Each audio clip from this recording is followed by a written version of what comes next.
Buenos días, buenas tardes, buenas noches a todos y a todas. Otra jornada más, octavo episodio de esto que hemos llamado Expectativa con Julio de Vida. ¿Cómo andas, Julio?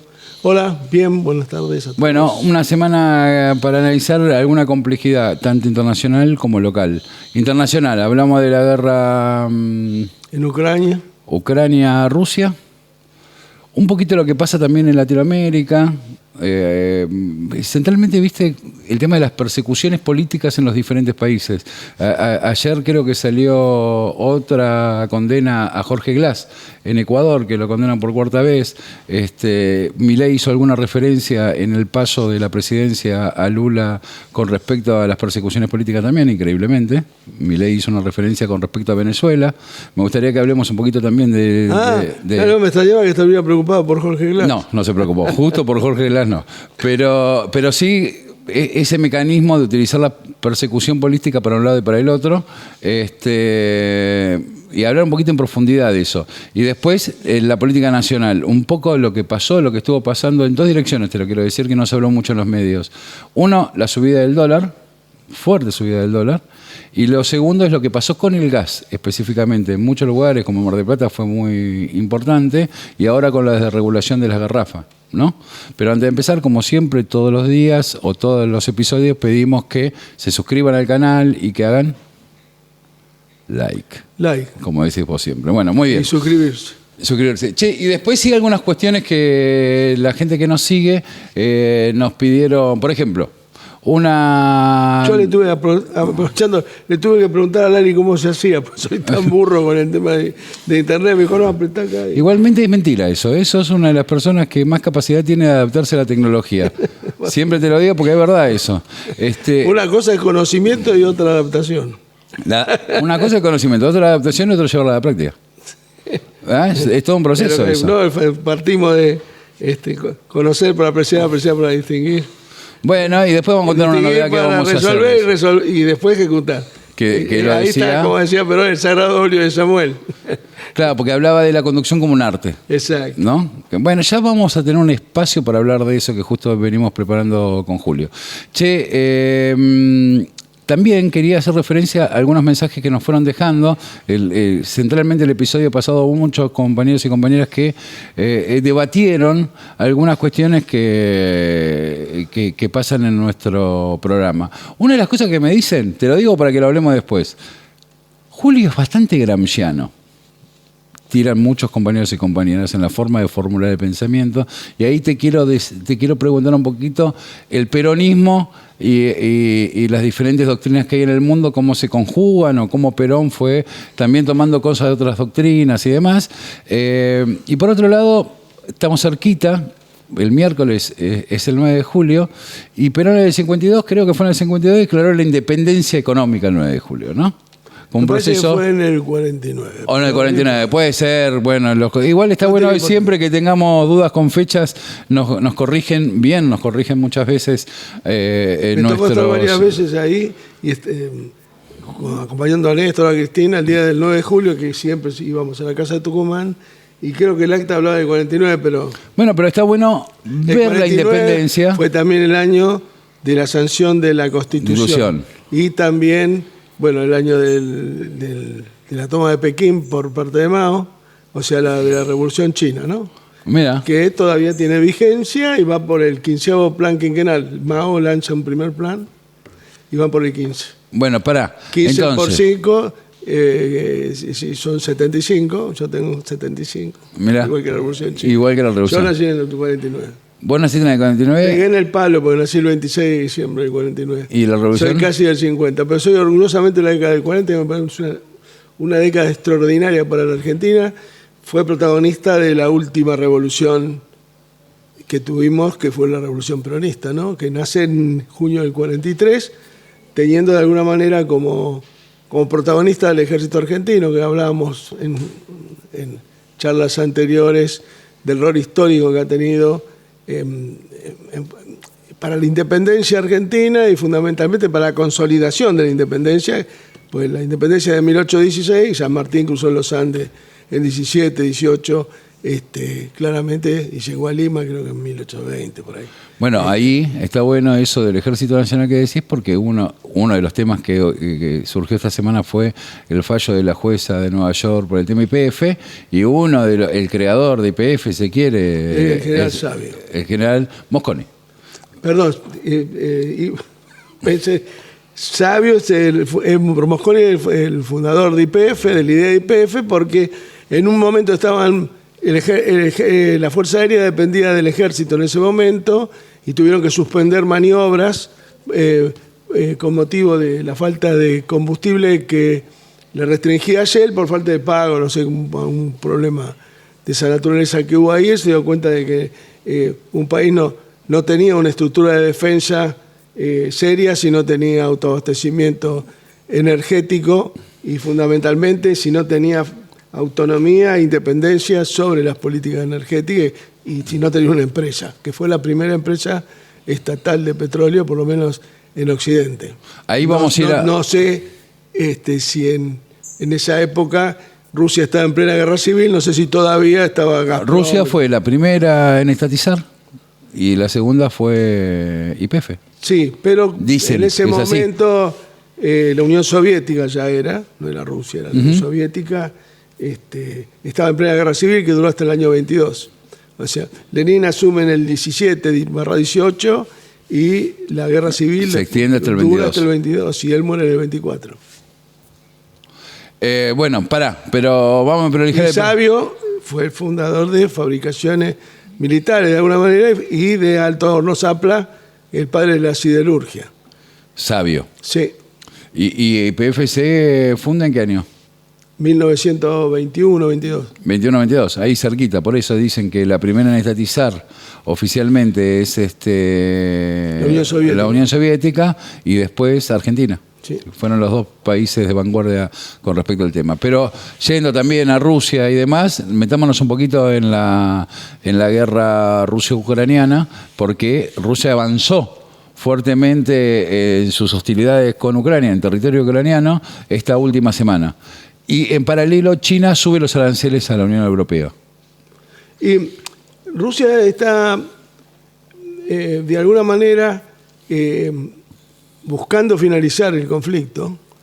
Creo que el principal inconveniente es Zelensky, que políticamente ve como única forma de sustentación de ese poder, de alguna manera no legítimo que tiene, producto que ya tiene vencido el mandato en términos electorales y no llama elecciones en el marco del estado de sitio.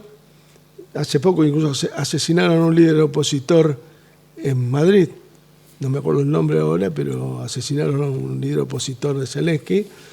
Y claramente me da la sensación que si Ucrania pudiera elegir nuevas autoridades en el marco de esta realidad, seguramente podría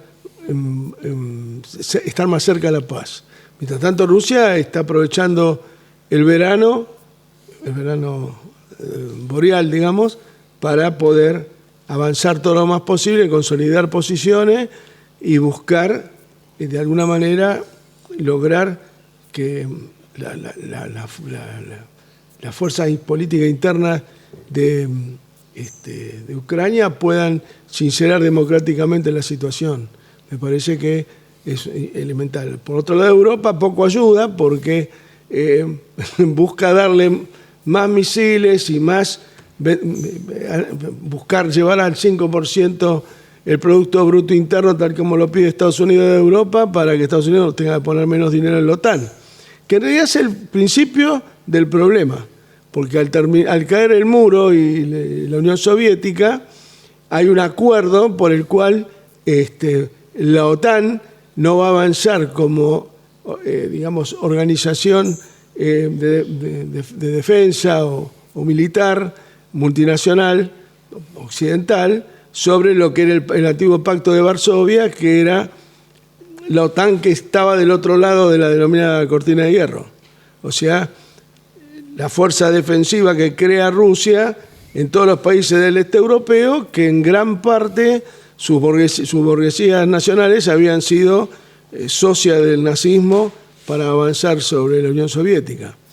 Bueno, Rusia quería fronteras seguras y no quería a la OTAN, a Occidente, Estados Unidos fundamentalmente, y Europa Occidental, pujando sobre decisiones estratégicas, digamos, rusas, que eran producto de la victoria de la Segunda Guerra Mundial.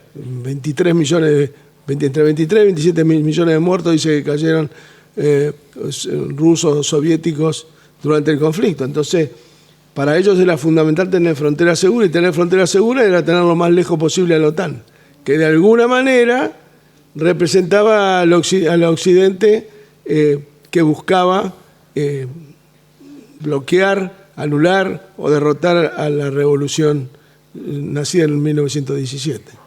Y aparte... El conflicto bélico surge cuando Ucrania adhiere a la OTAN. Porque aparte Ucrania servía como una especie de lo que se llaman países tapones, ¿no? Bueno, porque justo el limítrofe... En realidad, originalmente era Alemania del Este, Polonia, Hungría, Rumania, Checoslovaquia, lo que era Checoslovaquia antes, los países del Báltico. Era todo un fronting de un país tapón en función de lo que Alemania era en ese momento, que ahora en términos militares es lo que quiere aparecer ahora. O sea, Alemania es la más belicosa dentro de la OTAN en contra de Rusia. O sea, se vuelven a repetir situaciones, no quiero decir ni similares ni parecidas, pero en términos de puja de poder. Porque lo geográfico como la determina. Europa del 45, del 39. Porque al fin y al cabo lo geográfico va determinando también los conflictos, ¿no? Claro, lo geopolítico. Lo geopolítico. Geografía más la política. Y China se mete en ese esquema. A mí me parece que tiene que ver, hablábamos un poquito antes de empezar el programa, que esto del arancel, de la suba de arancel hacia la Unión Europea, tiene un poco que ver también con la avanzada de Rusia. Bueno, para China, evidentemente, esta medida aboga o respalda su posición en contra de lo que es el bloqueo y la militarización de las relaciones políticas entre Europa Occidental y China, que habían progresado muchísimo en la etapa de la ruta de la franja y de la seda, en donde había muchísimos líderes europeos que estaban de acuerdo y veían en esa asociación una realidad virtuosa para sus economías, tanto la de China como la de los países occidentales. De hecho, gran parte, por ejemplo, de la producción automotriz alemana, lo explicamos en la vez anterior, de nosotros las primeras 2 turbinas Siemens que compramos para la central eléctrica Belgrano, que es la primera gran máquina de generación de energía. Cuando digo una gran máquina, se genera más de 500 megavatios, 650 en ese caso. Los compramos a Alemania, y la segunda se lo compramos a Siemens también, pero a Siemens China, que tenía capitales chinos y tenía participación cierta también del Estado chino, en por lo menos lo que se fabricaba ahí a través de sus empresas. No del Estado chino necesariamente, pero sí de empresas que son privadas en China, pero con una fuerte regulación estatal. Bueno, yo decía otra vez, en varios, he ido 8 o 9 veces a China del 2004 al 2015, y me he cruzado muchas veces en mis viajes con Angela Merkel. O sea, había una relación fluida y permanente. Y siempre Merkel se destacó por la voluntad de construir también vínculos de acuerdo y de beneficio común con Rusia, claramente. Cosa que ahora va en sentido inverso. Uno escucha hablar a este hombre Rutte, que es un alemán que está vinculado a... es el jefe europeo de la OTAN. O sea que es un hombre muy importante, casi un ministro de defensa de la OTAN, por llamarlo de alguna manera. Y tiene una actitud muy belicosa y muy pro-norteamericana. Bueno, Estados Unidos, con los aranceles de China al 38,5%, más la posición de Estados Unidos que les exige que es como un arancel en definitiva, que el 5% de su Producto Bruto Interno se dedique a compras en materia de defensa para fortalecer la OTAN, cuando el 55% de la fabricación occidental de armas lo tiene Estados Unidos. Evidentemente es una manera de tener un arancel, ¿con qué se va a pagar ese 5% del PBI para comprar armamento? Con el impuesto que pagan los ciudadanos. Y sí, como todo. Bien. Che, y China puja por desmilitarizar, por salir de esa pelea de blanco y negro, o de Boca y River que está planteando hoy la Unión Europea con Rusia, y tener una posición menos beligerante y más proactiva a los negocios, porque ellos quieren avanzar con la integración a través de la logística, llamémosle caminos, rutas aéreas y demás, este-oeste. porque no hay negocio para China cuando hay guerra, digamos. No, porque históricamente China no ha sido invadida muchas veces por los mogoles, fundamentalmente por los japoneses en la última guerra, y ha sabido resistir, son resilientes, como se dice ahora. Pero no hay ningún país que haya sido invadido por China nunca. No tiene una política imperial, digamos, en ese sentido. No, ha tenido conflictos con la India históricamente, pero más por la situación limítrofe, como tenemos nosotros históricamente y cada tanto con Chile, que porque son fronteras muy extensas, y también ha tenido conflictos con la Unión Soviética en su momento. Ahora no. Pero en la época de la guerra de Vietnam y demás había una puja. Porque a China, en su desarrollo económico, lo que le interesa es poder exportar sus mercancías e importar lo que necesita, digamos. Al fin y al cabo se reduce a eso. Tienen una muy fuerte, vocación de desarrollo económico, son grandes y hábiles comerciantes, han sido importantes generadores de riqueza, y ahora y a Rusia, es impresionante los niveles. Por ejemplo, Estados Unidos no tiene la red férrea que tiene China. No la tiene. No, hay algunos cortos de YouTube, a mí me gusta mirar de vez en cuando, los trenes de alta velocidad que ya unen prácticamente lo que es el norte con el sur de China. Que son extensiones. Y bueno. Impresionante, digamos. Exactamente. Por ejemplo, de Shanghái a Pekín hay la misma distancia que de acá a Río Gallegos, y ya está unido. Y hay otra hacia el sur, digamos lo que sería la costa que está frente a Taiwán y Shanghái, que son otros 1.000 y pico de kilómetros. Hay casi 3.000 kilómetros costeros de alta velocidad, de 330 kilómetros por hora, y hay algunos que recorren también de este a oeste. Y vos decís que el proceso, porque me quedé enganchado con lo que dijiste recién haciendo una especie de introducción, del plan quinquenal chino fue hace 75 años. No, hubo 15 planes. El primer plan quinquenal, digamos, ¿no? Nació es posterior al primer plan quinquenal nuestro, que era del 47 al 52. Y vos decís que eso está relacionado, que ellos van planificando de tal medida, digamos, a tal medida su desarrollo económico. Totalmente. Tienen una capacidad planificadora extraordinaria, y lo que yo te decía en la vez anterior, por ejemplo, ellos dicen de alcanzar el nivel de bienestar parecido a la sociedad de bienestar que planteaban los socialistas europeos, los suecos y demás, en el año 2050. Que ahí van a llegar. Está en los planes. Después van ajustando, pero hoy es al 2050. Al 2030, los parámetros medioambientales de Occidente. Sí, y o sea, ese nivel de planificación que tienen los chinos también tienen un correlato político, digamos. Sí, más allá de los gobiernos, claramente. El plan funciona, digamos. La economía socialista plantea la planificación física y en todos los niveles de la actividad de la sociedad, que yo creo que es una herramienta fantástica. No a lo mejor no coincido en parte con la visión del colectivismo y demás, pero sí con que no se puede gobernar si no planificás. Planificación es lo que decimos siempre. Hay siempre, si vos no planificás, planifica el vecino por vos. Claro. Si vos vivís a la marchanta, sin tener un determinado orden y de prioridades en la vida, y lo que te rodea te va condicionando y te planifica la vida a vos. Y ahora, De hecho, cuando no planifica un país soberano, planifica el hegemón. Si no, mirá lo de YPF.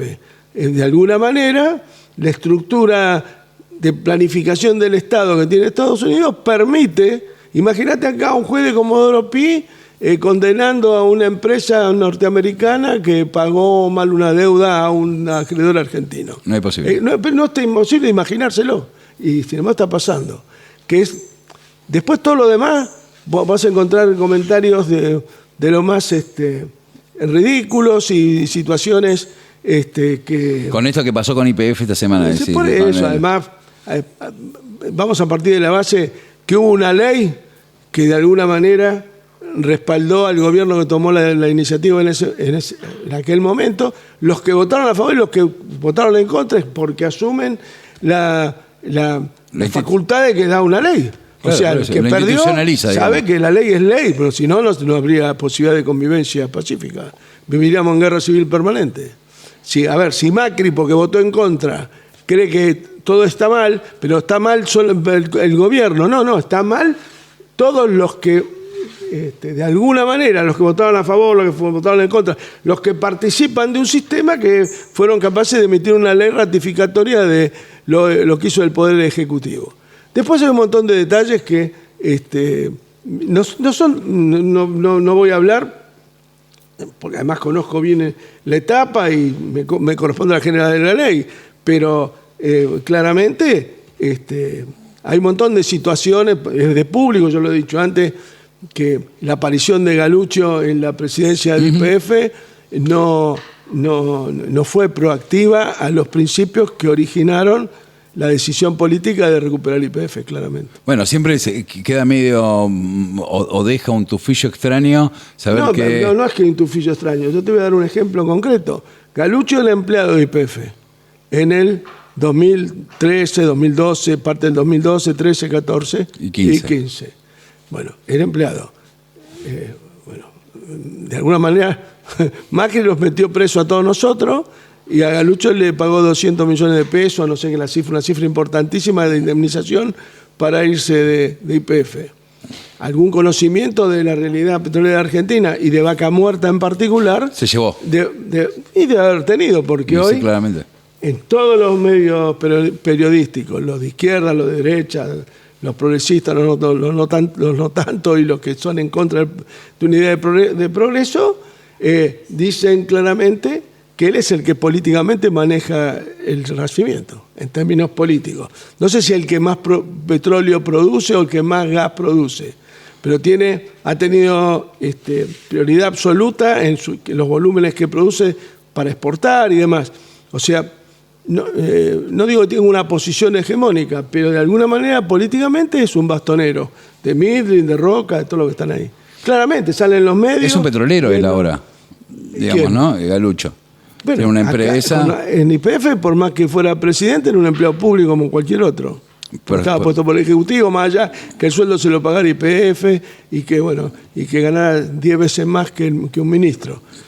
Eso son las reglas del juego. Es como el que votó a favor y en contra de la ley, es lo mismo. Claramente, y vino, él era empleado del Lumberger. No sé si era habilitado socio, era empleado del Lumberger. Acá estuvo en YPF, era empleado del Estado. Y cuando salió fue un petrolero, Vista Oil. Bueno, cuando iba el Messi de la finanza a Estados Unidos a buscar plata en los sectores privados, sí, Caputo. El actual ministro si el dólar te parece está barato, compra, campeón. Dijo eso. Dijo a principio de semana, el dólar valía 1.205, cuando terminó la semana, 1.260, que hubo unos cuantos campeones. Claramente. Bueno, ahora vamos a hablar un poquito de eso. El mecenas de Caputo cuando iba, o sea, el que le armaba las reuniones con los futuros acreedores, con BlackRock, con todos ellos, era Vista Oil, era Galuccio. Hacía 6 meses, yo era ministro, del cual teóricamente había algún grado de dependencia del sector energético. Después me sacaron parte del abastecimiento Cristina... De las funciones que tenía tu ministerio. Decidió que fuera Axel y... bueno, yo terminé preso y el premiado. Y el premiado. Hay una especie de... ¿cómo decirlo? Después del mismo acuerdo con Chevron, yo era el ministro y nunca lo conocí. Para mí es tan confidencial como para cualquiera de los que escuchan. No te digo si será bueno o malo. No lo viste. Nadie, ni yo, teóricamente ni nadie. Yo no lo vi publicado en ningún lado. ¿Viste? Pero vos como funcionario nunca te lo mostraron. Investigadores como el Comadamón y todo esto, nunca vi que hablaran de eso. Que no hay una investigación hecha profunda sobre... Pareciera que no. Sobre el contrato con Chevron. Bueno, cosas que pasaron, que no tienen nada que ver con lo de la jueza Preja, por supuesto, pero generan un escenario donde... controversial, por lo menos. Confuso. Raro. Y hay esto de la... Vos fíjate que nadie menciona a Galuccio. Y manejó la empresa 3 años. No, en el momento más importante de la empresa, aparte. A ver, ¿no? critican a Axel, la critican a Cristina, me critican a mí. A lo mejor con mayor o menor racionalidad en la crítica. Siempre puede haber una crítica a cualquier evento humano. Pero nadie habla de Galuccio. ¿Vos no te parece raro? Me parece extraño, sí. Por eso. ¿Y cómo se discutió el plan de YPF cuando comenzó esto dentro del seno del gobierno? ¿Hubo una discusión interna o no? ¿Cuándo? Cuando Galuccio se hace cargo de... Me imagino que hizo un plan. No, a mí me sacan previo a Galuccio, me sacan el manejo del abastecimiento energético del país. A tu ministerio, digamos, a planificación. Sí, y se lo pasan a economía. Y lo pasan a economía. Exacto. Con lo cual perdiste... Sí, ahí perdí prácticamente parte de... Yo lo que tenía que poner la cara cuando las distribuidoras de energía, las generadoras, a lo mejor no generaban los volúmenes de energía suficientes o las inversiones necesarias como para poder llevar adelante el abastecimiento adecuado. Y siempre estaba debido la crisis energética debido. Es verdad. Ahora estos días, ¿viste vos de crisis energética? No, y fue fortísima. Mirá, antes de que se hicieran públicos los cortes de gas a domiciliario, que nosotros jamás... Hubo un corte de gas domiciliario. Durante la nevada, que fueron no 3 días de frío como ahora, sino fue una semana entera bajo cero prácticamente, con las calles de Buenos Aires escarchadas de nieve, nosotros cortamos durante 2 días o 3 el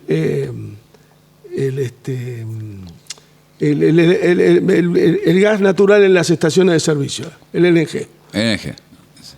Bueno, nos mataron. No había Uber en ese momento, los Uber son todos gas nafteros. Bueno, jamás se le cortó a nadie el gas en la casa. Nunca. Y esta vez eso, fue 15 provincias. Bueno, pero no, quiero hacer este razonamiento, que es lo que nadie hace.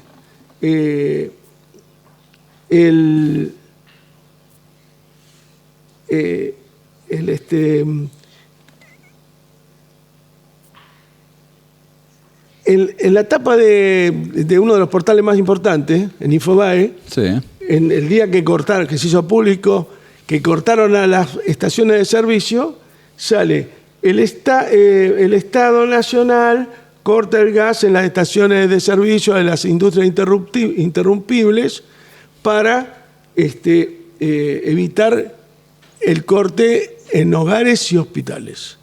Cuando nosotros tuvimos que cortar el estación, crisis energética debido a corte del gas, crisis total, el razonamiento durante la década ganada era, lo digo ganada, pero no lo digo con una afán de calificador positivo. Se llamó así, la década ganada. Todos saben bien de qué se trata, los que están de a favor y los que están en contra. Bueno, nosotros mantuvimos los valores de gas en tarifas populares, claramente, y se nos cuestionaba que los más ricos estaban subsidiados con los más pobres y demás. Pero mientras tanto los más pobres tenían su tarifa subsidiada y no superaban nunca el 10 o 15, el 20% de sus salarios. Hoy eso no pasa. Y hoy los ricos pagan plena y los pobres pagan plena también o casi plena. Bueno, Milei, desde que asumió, más allá de del 1000% que aumentó Macri las tarifas durante su gobierno, 1.381%, o sea, casi 3.000% aumentaron las tarifas, y ni que hablar, han escalado en relación a los salarios, hoy debe estar cerca del 25, 30%. O más. Y el servicio es malísimo. También, peor que allá, peor que en aquella época.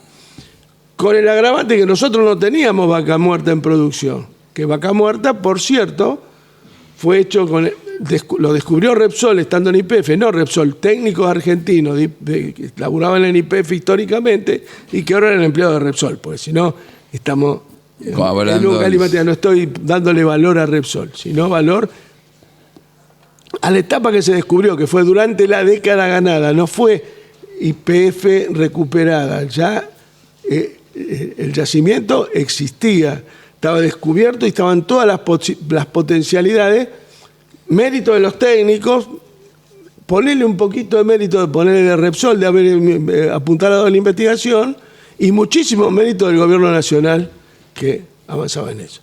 En aquel momento nosotros teníamos una ley en donde que de ninguna manera vos podías exportar gas al exterior si no tenías resuelto el abastecimiento interno. Muy bien. ¿Qué pasó? En el 2004, en abril del 2004, recuerdo una tarde de otoño, que se puso un poco más fría, pero claro, ya habían pasado casi un año de gobierno y se había repotenciado al mango la industria, el NG de las estaciones de servicio crecía en demanda, porque estaba todo explotado, todo el mundo, y las tarifas eran bajas, entonces todo el mundo usaba el servicio, porque se habla de que en el 2003 había autoabastecimiento. Pero claro, el autoabastecimiento estaba logrado con 23% de desocupación, 53% de pobreza y de un 18% de indigencia prácticamente que había en ese momento. Entonces no había ningún, ahí nos sobraba gas para exportar a Chile. Ese boom del gas en aquel momento que nos permitió exportar a Chile se llamaba lo que era la vaca muerta de ese momento, que era Loma de la Lata. Y Filo Morado, que era otro yacimiento que después no fue lo que se esperaba. Son todos yacimientos que están en las nacientes del río Neuquén, ¿no? En el norte de la provincia, un poquito más al sur de Vaca Muerta.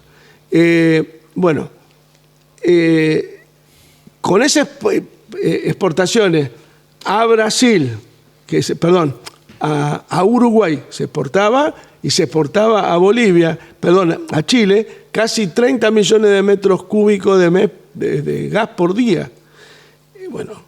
Cuando nosotros vemos en abril del 2004 que el abastecimiento, que la demanda energética había subido 35%, vos fíjate, nosotros ahora está bajando 4 o 5% por año el nivel de consumo. Cada vez se consume menos porque la industria demanda menos y porque los hogares se cuidan.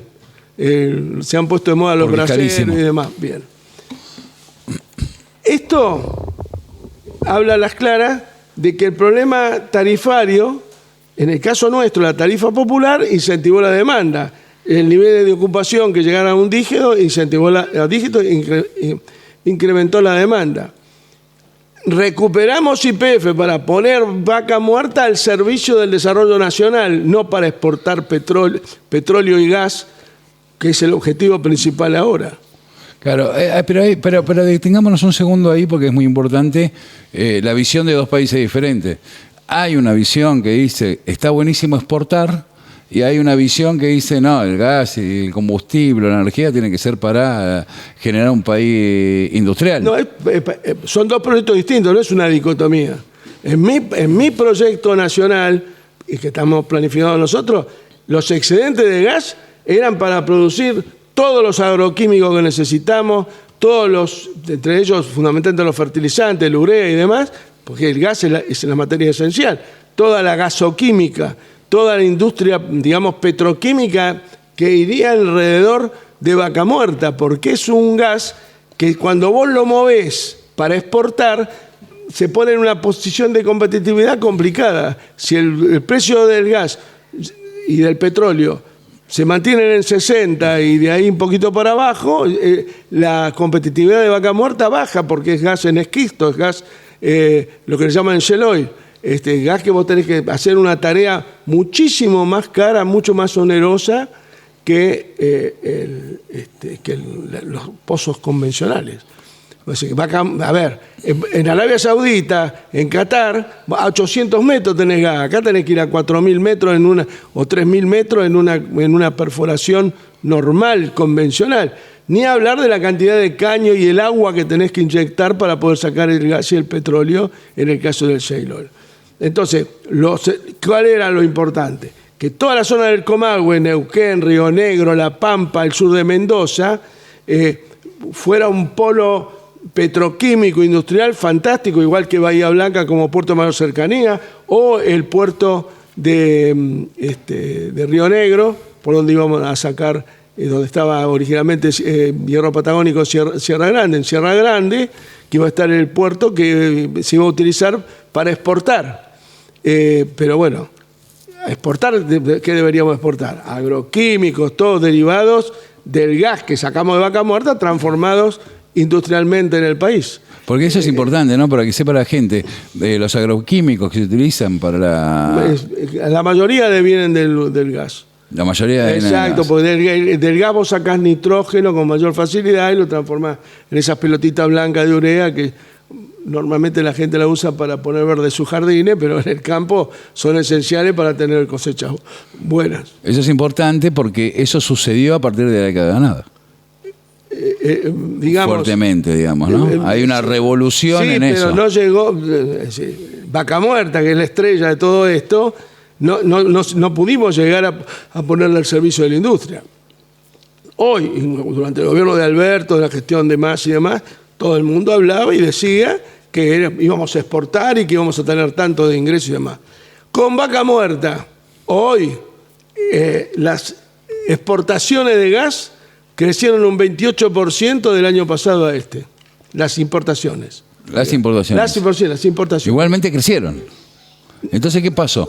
No, hubo más demanda de gas del exterior. Tuvimos que gastar divisas para traer gas teniendo Vaca Muerta. ¿Y por qué es eso? Porque no terminaron el gasoducto de reversal y por un montón.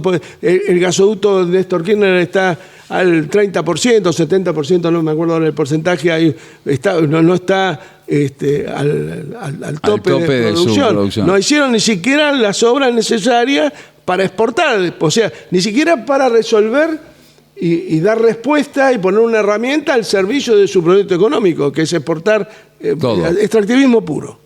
Extractivismo puro. Bueno, me acuerdo cuando yo era ministro, Gioja era gobernador de San Juan, y la gran pelea, la gran lucha de lograr que el oro que salía de las minas de San Juan pudiera poner una refinería de oro en la zona. Bueno, después no finalmente. Valor agregado al valor agregado, si no es extractivismo puro, y el valor agregado te genera mayores cantidades de mano de obra. Hoy estamos viendo, salió hoy o ayer un documento de la UIA planteando la baja de la ocupación y la crisis de la industria, claramente. Bueno, volviendo a abril del 2004, ahí cortamos las exportaciones a Chile. Ahora ellos tuvieron que cortarlas igual. Y tienen una ley hoy que teóricamente la empresa podría seguir exportando, aunque vos en tu casa te cagues de frío por no tener gas. Pero tuvieron que cortarlo. Pero tuvieron que cortarlo, porque hacia la lógica no hay forma de resolverlo. Para ellos es una contradicción. Para nosotros era puro virtuosismo, porque era desmontar un proyecto que apuntaba justamente a la exportación de recursos no renovables. Mirá, Chile importó, o sea, gran parte del gas de Loma de la Lata entre el 94 y el 2004, ¿no? Si Chile hubiera tenido que consumir gasoil o carbón para generar la energía que generó, o que potencialmente pudo haber generado con ese gas, le hubiera significado un gasto en más de un 20% de un producto interno chileno en 10 años. ¿Soy claro? Sí. Bien. Eso claramente es totalmente irracional. No guarda ni relación con la razón ni con la lógica. Una locura. Bueno, en el año 2004, 2003, cuando asumimos el pico de consumo, este otro dato importante, el pico de consumo eléctrico de la Argentina era de 14.400 megavatios. En 2004. Cuando nosotros nos fuimos... 2015. 2015, pero vamos a enero del 2016, que Es lo mismo, fuimos sí, en diciembre, perfecto. hubo un pico de se batió un récord de consumo, eran 25.000 megas. Entonces, en el 2004 eran 14.400. a 25, Exacto. 10.000 más. Bien, pero ¿qué pasó? 11.000 ¿Qué hicimos nosotros para poder Lograr porque eso. no invirtieron los privados, invirtió el Estado. San Martín 1, San Martín 2, Belgrano 1, Belgrano 2. ¿Qué es todo eso? Son todos nombres centrales de 400, entre 400 y 600 megas. Ensenada de Barragán, Santo Tomé. Santo Tomé en Santa Fe. Sí. Bueno, es al norte de Rosario, es la última usina, es la primera usina, perdón, que se inauguró en la Argentina después del 58. La primera usina Al después norte del de 58 Rosario. la inauguraste vos al norte de Rosario. ¿En qué año? En el año 58. Esa es la primera usina. Desde el año 58 al no sé, me acuerdo la fecha exacta, ahora habrá sido en el 2006, 2007. 2006. Sí, en el periodo de los 12 años, te cuento. Bueno, terminamos Atucha 2, que no existía, iniciamos el alargamiento de vida de embalse, que también inauguró MAC después, y terminamos Yacyretá. Terminada Yacyretá produce 3.200 megas. Nosotros le incorporamos 1.600 más. Para darte una idea, era la mitad, hicimos la mitad de Yacyretá. Transformamos... Yacyretá, que era, yo me acuerdo en los 90, ponerle que era el lugar donde más se puteaba y decían, no se construye, no se hace nada en Yacyretá. ¿no? Bien, lo terminamos nosotros. Lo terminamos, que era... Cuando nosotros fuimos al Paraguay a tratar de resolver los conflictos que había con Paraguay, era una sopa de letras eso. Costaba mucho salir adelante, gran mérito de Oscar Tomás, que tuve yo como presidente de Yacyretá, que pudo trabajar una relación con el Paraguay de hermanos y no era una relación controversial. Y además... como si fueran contrincantes Argentina y Paraguay. Las inversiones, el acuerdo de Yacyretá lo firmó el general Perón, por supuesto con su canciller Alberto Juan Viñez.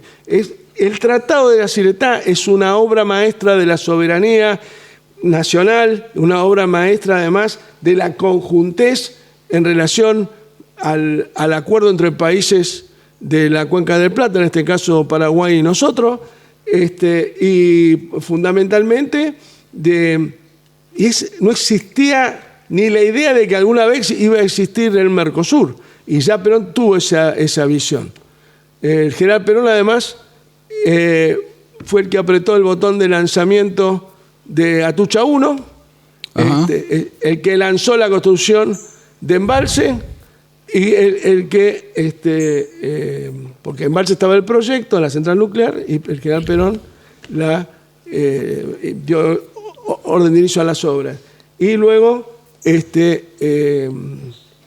y también, y Néstor le dio impulso a Atucha 2 y Cristina la puso en marcha.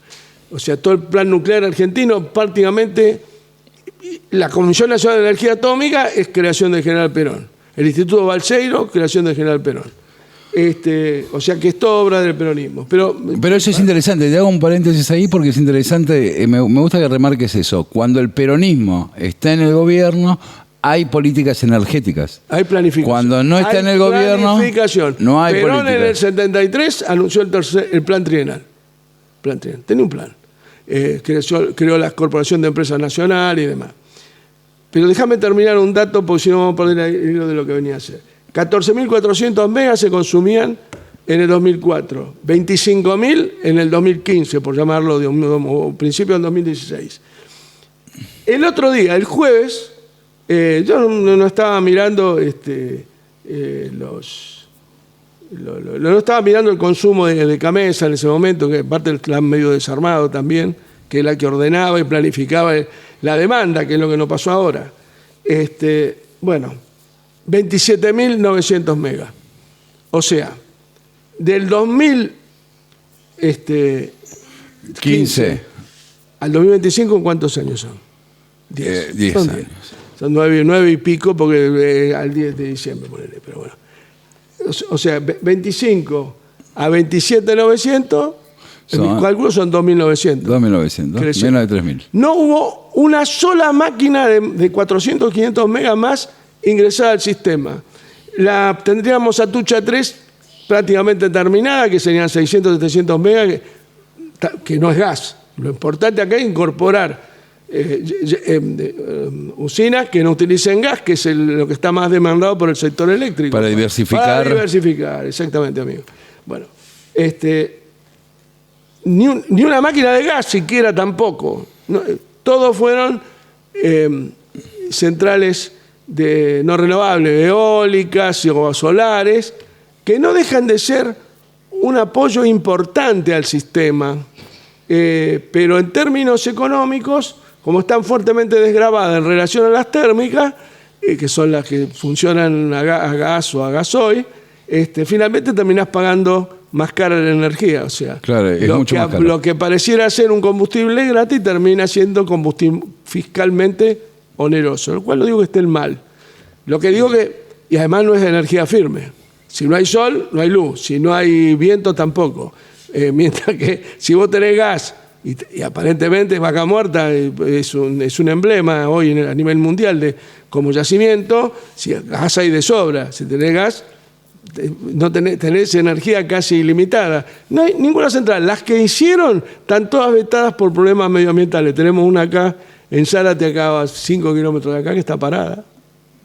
Está parada porque tienen problemas medioambientales. Entonces no se pueden usar. No los conozco en profundidad, pero tienen problemas. No se pueden usar. No, están paradas. Bueno, sacá la cuenta, dividí, ponerle que fueran 3.000 megavatios en 10 años, son 300 por año. 300 por año. Bien, nosotros hicimos... Creció muy poco, digamos. Pues nosotros hicimos prácticamente 11.000, ¿no es cierto? En 12 años. O sea, a 1.000 por año. 3 veces más. ¿Eso qué es? Consumo, calidad de vida de la gente, posibilidades de... ¿Cuál es el problema grave que tiene la economía? La caída del consumo en este momento. Es tremendo. Terrible, sí. Bueno, por eso. Baja la inflación porque no hay demanda. O sea, cuando la inflación sea cero... Y no sé si vamos a estar todos muertos, porque no hay plata para ir a comprar un litro de leche. Igualmente baja la inflación más o menos, porque yo estaba viendo los números. Es un decir. Que la gente no es que ve que baja la inflación. Lo que ve es que los precios no aumentan tanto. Tanto, exactamente. Bien.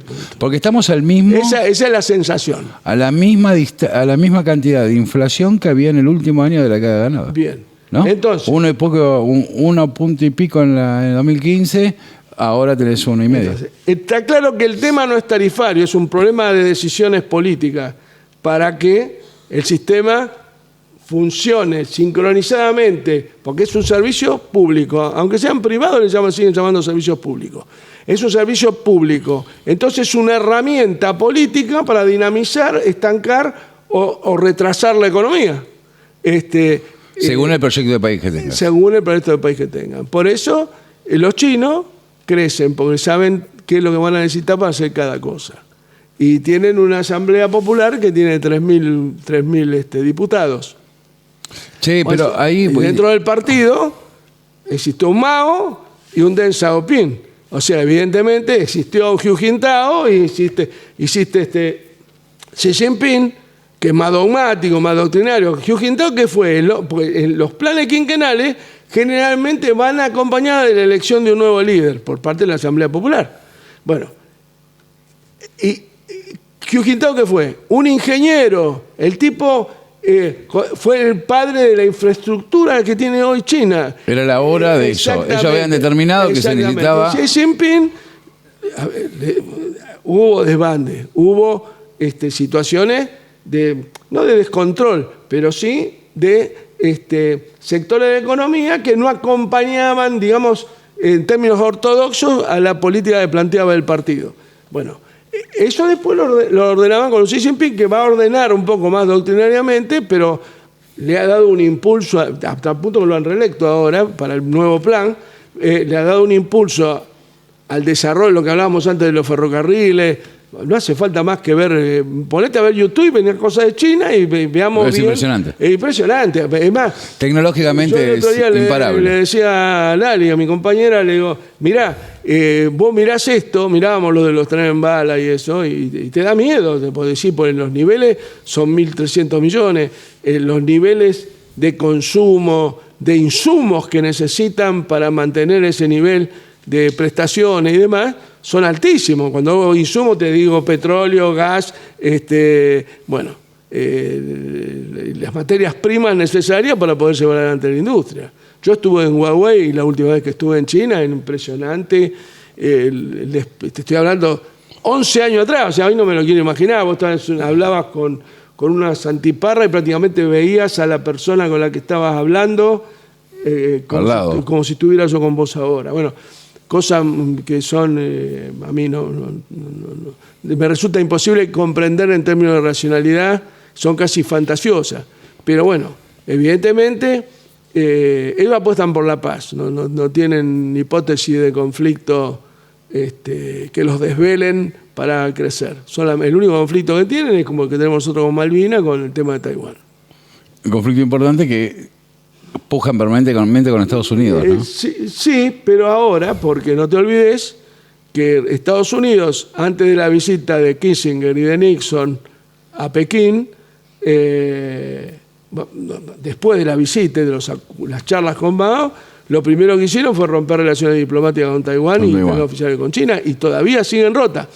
Que tengan una oficina de intercambio, viste, qué sé yo, en Washington o en Nueva York y demás, no significa que la relación diplomática, el nivel de Trump, que cada vez que hace una declaración nombra a China 3 o 4 veces, la tiene en su agenda, lo tiene en su... Pero por supuesto... No se acuerda de Milei, que es su aliado, se acuerda digamos, de lo que ellos llaman enemigo a combatir, pero en realidad lo combaten acá, evitan que vos termines la represa del sur, que hagas las centrales en la periferia, no en el centro, digamos. Por eso, ¿no? Por eso.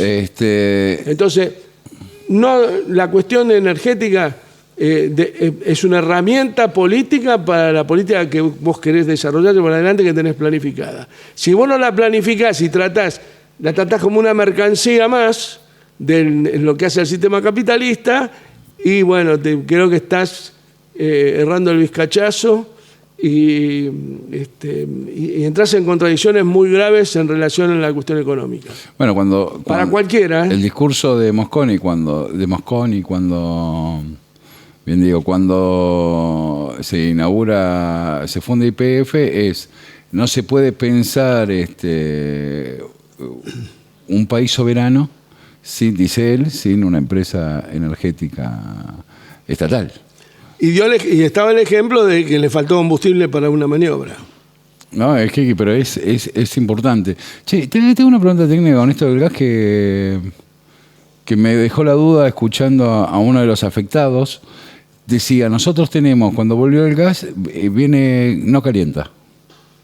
El gas no hierve mucho, hay que esperar mucho para que hierva el agua. ¿Por qué se da eso? Pues falta presión. ¿Falta presión o es por el agua que dicen que le ponen agua? ¿Cómo dices? No. A ver, el gas es lo que inyecta el yacimiento en los gasoductos, ¿sí? Uh-huh. Los gasoductos, en la época que yo era ministro, el General San Martín, el Neua 1, el Neua 2, el San Martín es el que viene de Tierra del Fuego y el Neua 1 y el Neua 2 de Neuquén. Y después teníamos algunos del norte, que es el que traía gas de Bolivia, que era un También acuerdo que en su momento había firmado Perón Ajá. el gasoducto que el menemismo lo cerró, porque teníamos abastecimiento, y el abastecimiento en definitiva estaba producido. Se llegó al abastecimiento cuando entramos en crisis económica y hubo Recesión. recesión. O sea, es mentira. O sea, por eso siempre el aprovisionamiento. Bueno, volviendo a los gasoductos. Nosotros teníamos que tener dentro del caño 110 millones de metros cúbicos. Eso se llama line pack. Es la cantidad de gas que vos tenés dentro del caño. Si baja la presión, cuando bajaba de 110, ahí nos teníamos que poner el cinturón de seguridad y empezábamos a volar en turbulencia. Porque baja la presión en los hogares y empieza la llama empieza a salir media coloradita. Entonces, lo que hay es menos flujo de gas. Vos poner el máximo. No tenés tantos gases en los caños. Hay menos, claro. Y baja la presión. Al bajar la presión, en vez de llegar, es como si vos metés presión en un caño con agua. Si vos bajás la presión, el agua baja su fuerza. Si vos no tenés presión, tenés una presión mínima, que es lo que hace que no te caliente de la misma manera que al máximo con máxima presión. Porque presión significa más flujo de fluido. Si hay más gas, si hay más presión, sale por los nallas más cantidad de gas. Por lo tanto, por cada minuto que vos tenés el agua en el fuego, le va menos caloría y demora más en hervir. No es mucho más que Interesante eso, porque había muchas quejas con respecto al tema. Dicen que en el AMBA centralmente escuchaba a los damnificados por este quilombo del gas que decían que tardaba mucho en calentar el agua para hervir los fideos. Acá también, en el AMBA, esto ya no es el AMBA, y no teníamos la misma calidad de gas que hay todos los días. Cuando digo calidad, capaz que te estoy diciendo, no teníamos la misma cantidad. Al haber menos presión, sale menos flujo caudal, menos caudal tiene el caño. Che, y ahora mi ley desregularizó las garrafas. Sí. Yo, por ejemplo, en mi casa tengo garrafa. ¿Qué significa eso? No, me parece una medida, me parece como más que inoportuna, qué sé yo, producto del caos con que a esta gente le gusta gobernar, claramente. Se guían por ese libro de Empoli, qué sé yo. Yo no lo leí ni lo quiero leer, pero leí que ellos creen que el caos ordena.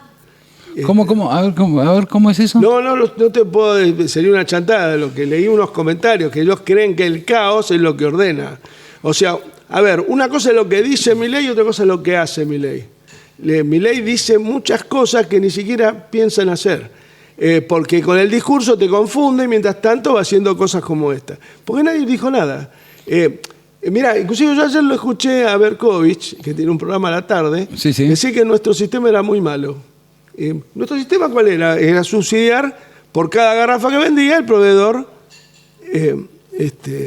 cobraba un subsidio. Entonces él dice que después lo que hizo Kichilov eso era mucho más virtuoso, que era darle unos dineros a la gente.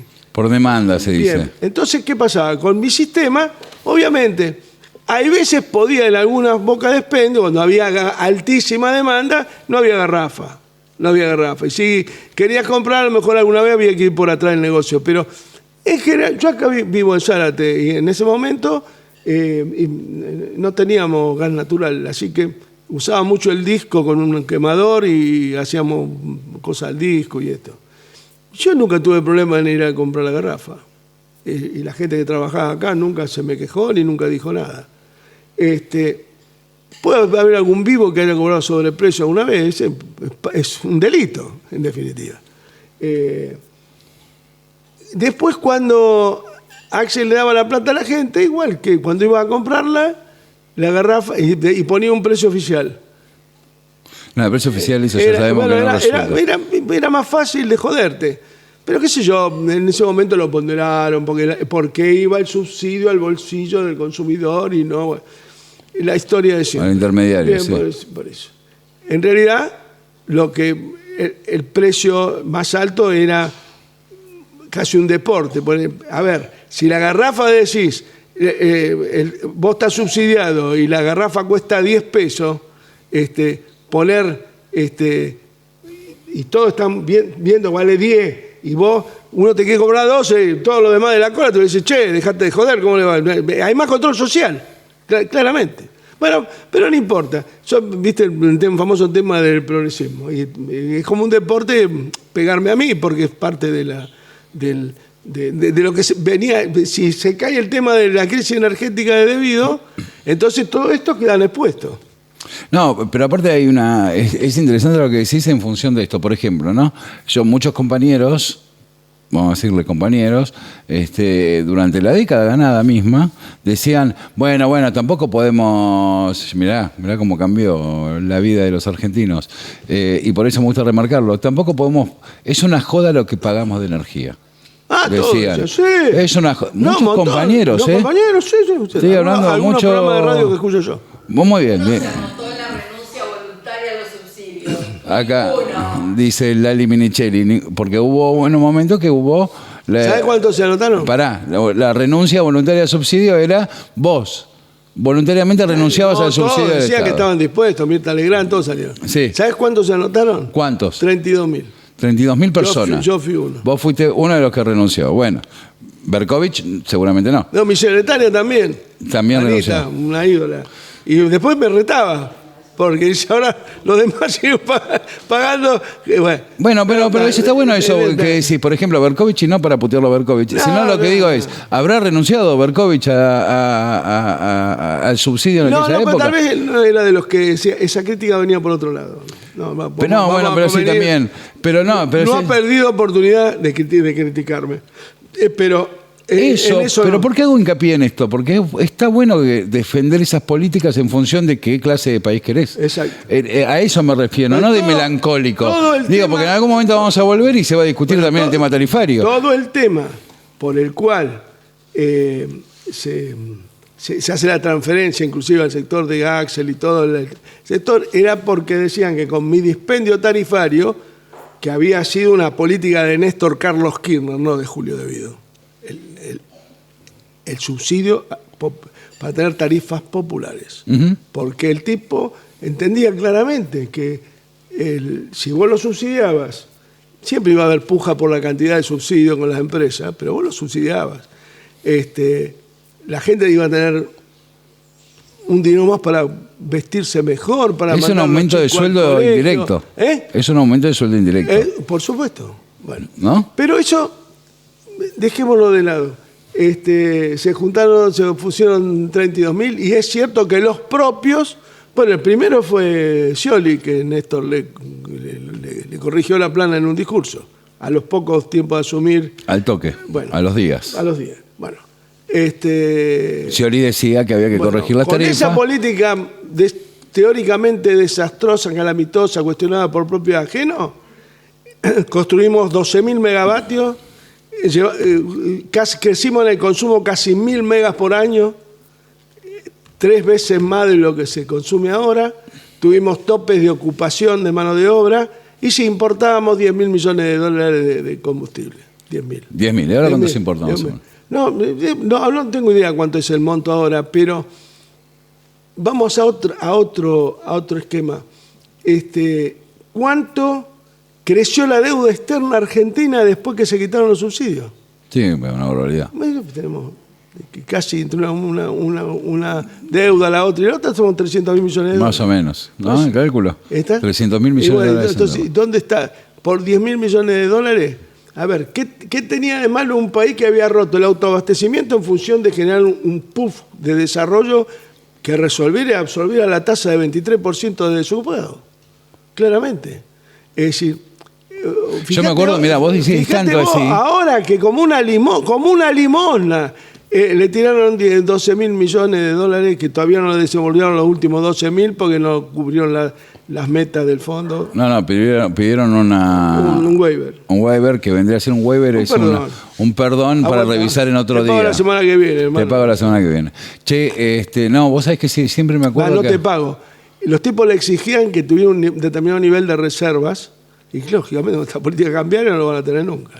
Vos sabés que me acuerdo siempre que cuando allá por el 2006, cuando algunos medios empiezan a putear al gobierno de Néstor, porque ya, viste que enseguida se acomoda la economía, los medios empiezan a pujar en función de sus propios intereses, una de las cosas que empezaban a decir, qué mal que se viaja en Argentina, ¿no? En los trenes, en los colectivos. Y yo me acuerdo que Kirchner salta y en una declaración dice, no, ustedes tienen que entender que nosotros recuperamos el empleo. Y eso genera algunos inconvenientes de logística, en este caso de transporte. Obvio, va a pasar porque la gente se traslada, empieza a ir a trabajar, ¿no? Por ejemplo, que es... También está bueno repensar pero eso. El problema porque... también de lo que teníamos que poner presupuestariamente para resolver el tema. Cuando me sacan a mí el área de transporte después del accidente de Once y lo pasan a Randazzo, el presupuesto de transporte se decuplicó. Es decir, se multiplicó por 12, no por 10. Por 12 se multiplicó. Claro. Y ahí compramos trenes a China y todo eso. Todos los contactos lo habíamos hecho nosotros originalmente. Después el flaco Randazzo lo cubrió, hizo bien lo que hizo. No es cuestionable, pero tenía otra plata. Claro, y esto funciona con guita también, digamos, ¿no? Y según Todo qué le... funciona. Claro, entonces los presupuestos están hechos para eso. Bueno, pero los presupuestos se aprueban en el Congreso y el que manda las partidas es el Ejecutivo. Sí, y ahí había hubo... una política en ese sentido. Está claro que nosotros tal vez hubiéramos comprado los trenes antes, hubiera habido un maquinista que frenó o no frenó, el accidente a lo mejor hubiera estado igual. Claramente, porque es una falla humana que nunca nadie reconoció. El único que reconoció fue el tribunal que me juzgó a mí, donde quedó en claro que el maquinista no frenó. Por eso yo no me inculparon por estrago. Por eso, exactamente. Es cuestión de... No, pero bueno, pero tiene que ver con las políticas que se hicieron en aquel momento. ¿Y vos, te parece que fue un error no nacionalizar las distribuidoras, tipo Edenor, Edesur y demás? Sí, yo lo planteé en el 2014. ¿Cómo fue eso? Contame un poquito porque me parece interesante también de visión. Pero sí, no. En ese momento, bueno, está claro que mi relación ya con Cristina no estaba en el mejor momento, no había confianza, digamos. No era un problema de que nos tratáramos mal, sino no había confianza. Y bueno, ella apostó en confiar con Axel fundamentalmente, con Zanini y otra gente que le aconsejaron no hacerlo. Bueno, ahora están sacando con Zanini, porque están todos en conflicto político, claramente, ¿no? Evidentemente en ese momento su decisión de ir en un sentido políticamente no fue buena la decisión, por lo menos para ella, porque hay un enfrentamiento claro con Axel hoy, más que conmigo. En enero del 2014 hizo 42 grados 2 días. Me acuerdo completamente. Medio millón de cortes, como hay en cualquier país del mundo. De hecho, España tuvo 2 días sin luz. Yo no estuve nunca 2 días sin luz. No, eran puntuales en lugares puntuales que tenían que ver con las distribuidoras que no aguantaban. Nosotros hacíamos con Edesur una tarea de control, fundamentalmente con Edesur, permanente, de una mesa de trabajo conjunta. Teníamos además un call center en el ministerio donde nos informaban de cada uno de los puntos, tratábamos de resolver casi artesanalmente, todo con el presupuesto que teníamos, todas las cuestiones que había que resolver. Bueno, en ese momento hizo un pico de crisis política esa situación. Había todos los días, en el 2014, todo eran problemas. Cualquier cosa que surgiera eran problemas. Y Cristina me dijo de intervenir las empresas. Me acuerdo. Por sugerencia de Axel, y yo le dije que yo no estaba de acuerdo con eso. Que para hacer intervención no hacíamos nada. De hecho, el mejor ejemplo fue la intervención de Ferraresi, que se fue. Cuando hubo los cortes grandes acá, lo pusieron de interventor y al año se fue. Un interventor no puede resolver nada, solamente puede hacer una especie de control, una auditoría mínima sobre algunas cosas y nada más, pero el manejo de la empresa lo tiene la empresa. Claro, no. Gerente de explotación. Entonces le llevé todos los papeles para rescindir el contrato, los contratos de concesión y hacernos cargo de la conducción de la empresa, tanto de Edenor como de Edesur, porque corta bien los dos lados y el sistema era perverso en sí. Y bueno, ahí se lo consultó a varios, opinó Berni también. Me acuerdo de Larroque, que después cuando estuve detenido me vino a ver un día y me dijo, antes de decirte cualquier cosa te quiero pedir disculpas por el tema de Desur. Porque claro, el tipo fue a ver la mesa esa y era un caos, pero el caos que nosotros... Mirá, el gobierno gobierna con el caos, nosotros en el MUMO algunas cosas con el caos, no es que producíamos el caos estaba y había que reconducirlo, el Desur era un desastre. Bueno, ¿en qué cambia que la administración sea privada que sea nacional? Sea parte del Estado. El mejor ejemplo es AISA. Bajaron los niveles de nitrato, no hay reclamo de servicio como había en la etapa anterior a su recuperación. O el correo mismo. ¿Alguien reclama que andaba mejor en la época de Macri? No. El espacio radioeléctrico que manejaban con tales Spectrum los Neus acá.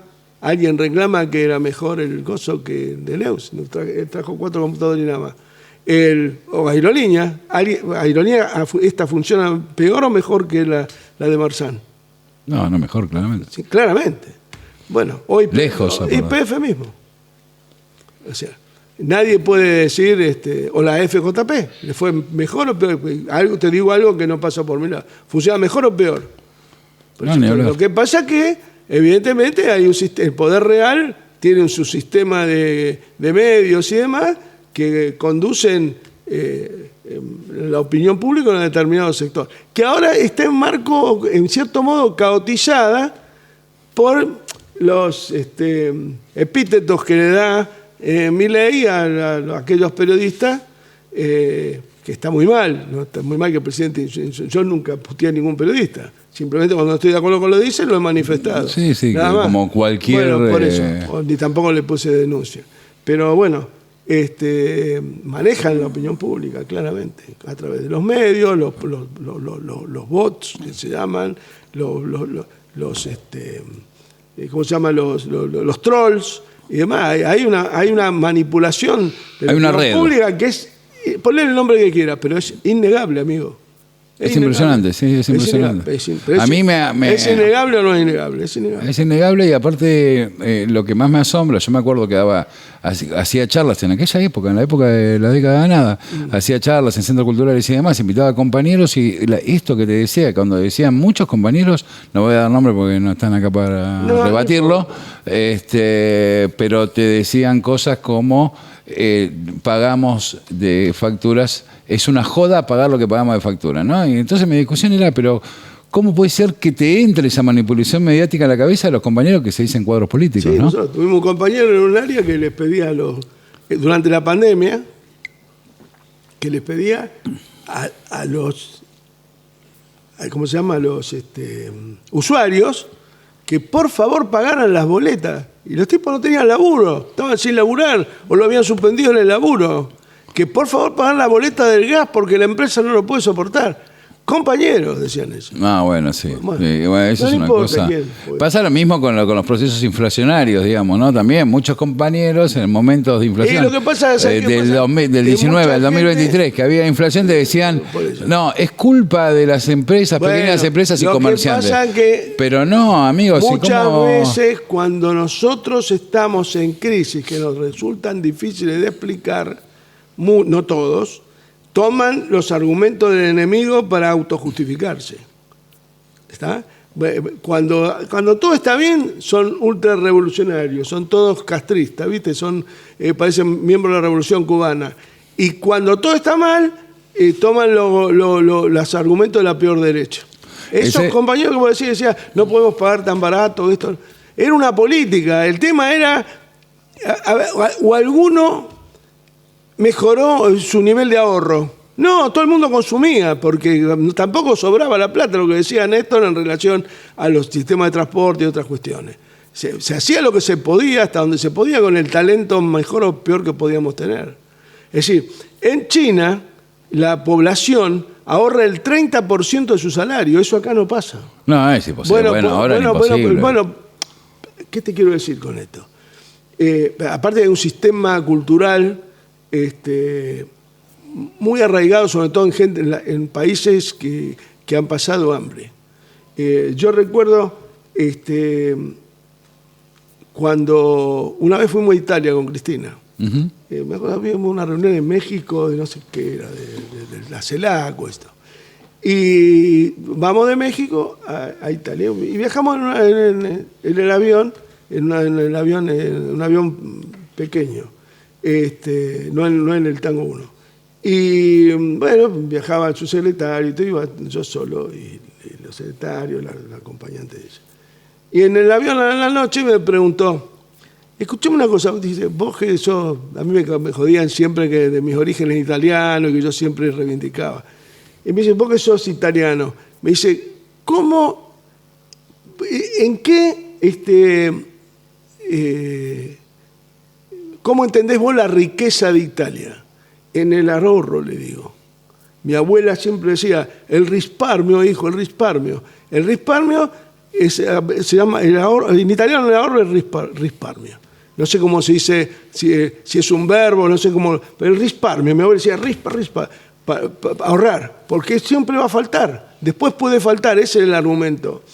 El ahorro de la gente del común que guarda su dinero para lo imprevisto, para las hambrunas que pasaron y demás, bueno, fuimos a una comida con Berlusconi, que yo justo Cristina había quedado viuda, poner en octubre, y fuimos al 150 aniversario de la República Italiana, de la fundación del Estado italiano, que es el de Garibaldi.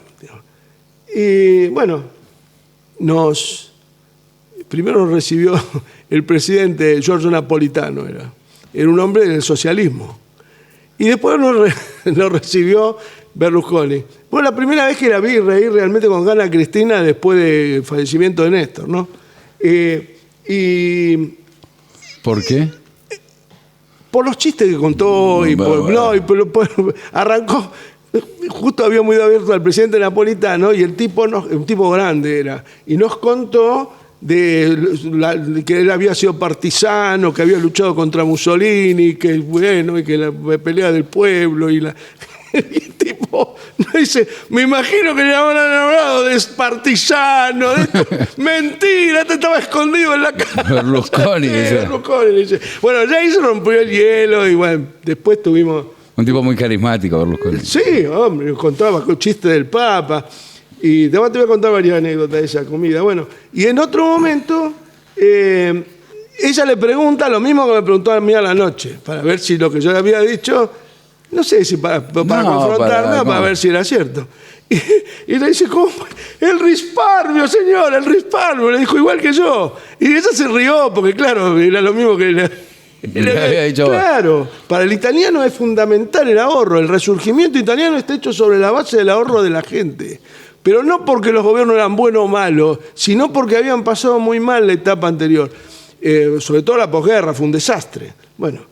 Después nos contó justo el domingo siguiente, nosotros esto poner un martes, un miércoles, había un plebiscito para ver si Italia seguía o no con el plan nuclear. Y entonces el tipo le dice, le dice ella, ¿cómo cree que va a salir? No, dice, la sinistra cristiana, los izquierdistas de cristianos o católicos. Dice, va a votar en contra. Dice, y usted le dice, ¿dónde iba ayer la central nuclear? ¿Usted vio? Dice que yo me divorcié, señora. Le dice, sí. Bueno, yo me he divorciado de mi mujer y hemos llegado a un acuerdo. A mi señora le dejé la casa que teníamos en Milán y ella me dejó el parque. Bueno, la central nuclear iba a ser ahí. Así que bueno. No te quedó la mujer. Sí, la pasamos muy bien. Después vino el presidente de Telecom y parece que el dueño, en aquel momento, el presidente de Telecom era el dueño. ¿De Telecom? Claro, de Telecom, que me venía a pedir por aumento de tarifa y esto. Él le dijo, escúchelo, señor, me hace un favor. El tipo parece que era un dueño de un canal de televisión en Roma y lo estaba sacudiendo a con todo. Así que cuando el tipo entró, le dijo, pero usted me está persiguiendo, qué sé yo, pero no sabés las cosas que le dijo. Parecía Milei ahora cuando se pelea con los periodistas.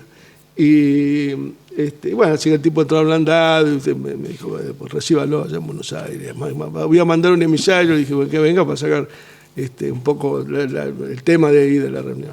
Pero bueno, fue una reunión muy, digamos, lo que quedó en relevancia, más allá de la anécdota estúpida de el risparmio, el ahorro. El ahorro. El ahorro. Para llegar a ese estadio nosotros estamos todavía años luz. pero por lo menos lo que podemos hacer es generar condiciones para el consumo, porque viene muy retraído, y si no hay consumo, el 70% del Producto Bruto Interno argentino en nuestra época se explicaba solo sí con el consumo interno. Che, antes de pasar a la política doméstica, y para ir terminando, pero sí, a hacer una referencia, y vamos a decirle a la gente como siempre que se suscriban al canal, ¿no? Siempre en la mitad trato de tirar un poquito de esto, que es importante para hacer crecer la comunidad nuestra, que funciona muy, muy bien. Y agradecemos también a la gente que comenta mucho los programas, y eso nos genera la posibilidad de debatir, ¿no? Ahora que estás en Italia, te voy a decir, uno de los comentarios que me llegan que me dicen, che, Julio es muy gramsciano. Dicen, ¿no? ¿Tenés alguna...? Y tal vez Perón era gramsciano también. ¿Vos decís? No sé. Bueno, Perón se acaba de todos lados, ¿no? No, Si ves... pero él hablaba con mucho, lo hablamos la otra vez, con mucho respeto de Lenin y Esto, los él planteaba como que el tipo, yo creo que lo dije la otra vez, que en su contacto con Eva, que tuvo en esos días que estuvo Martín García y demás, él decía, yo la verdad que admiro o sea, como diciendo, me tendría que morir ahora para morirme como Lenin, puro y etéreo. Eso era lo que planteaba. No, me parece que dos cosas. Yo creo que Gramsci hace un análisis de la historia que es perfecto, ¿no es cierto?, del materialismo histórico. Fundamentalmente plantea la edad moderna, digamos, en el arranque. Él dice siempre que la edad moderna, que la Divina Comedia, o sea, el Dante es la placa mortuoria, digamos, de la Edad Media. Es decir, que es el último canto prodigioso de la Edad Media. Pero no te olvides, la Divina Comedia habla del infierno, de alguna manera hace toda una elegía de los castigos que van a tener los pecadores, por decir. Y dice que el que empieza la Edad Moderna es Maquiavelo, con El Príncipe, con los discursos de la primera década de Tito Livio, que son libros magníficos realmente. El otro día hablamos del libro para leer. Yo creo que más allá del Príncipe, que es muy chiquito y es divulgación. Un manual de principio, pero digamos, los discursos de la primera década de Tito Livio me parece que es un libro que no se puede dejar de leer, claramente. Y luego la Reforma, o sea, la aparición de Lutero como un elemento de discusión del dogma cristiano por sobre el valor de la vida y fundamentalmente el valor de la fe, que no pasaba por comprar indulgencias para no ir al infierno, que un poco se había mercantilizado todo eso, y digamos el peso que estaba teniendo también dentro de la política, de la geopolítica de aquellos tiempos, los estados pontificios, no era el Vaticano, eran los estados pontificios que tuvieron una presencia de poder terrenal muy importante en esa época. Y puso en discusión todo esto, digamos. Eso plantea un poco el principio de la ruptura del Sacro Imperio Romano Germánico con Roma, ¿no? El Sacro Imperio Romano Germánico lo fundó Carlomagno, bueno, pero tenía un esquema de, como su nombre lo indicaba, una relación absoluta con Roma y en defensa de la religión católica. Bueno, eso hace que todos los Habsburgo y todas las dinastías esas entren a tener una visión más ecléctica en relación a la cuestión religiosa. Y luego plantea la aparición de la Revolución Francesa como el nacimiento del Estado burgués. También lo plantea con mucha claridad. Por eliminación, claro, se elimina la monarquía y el Estado burgués es el que...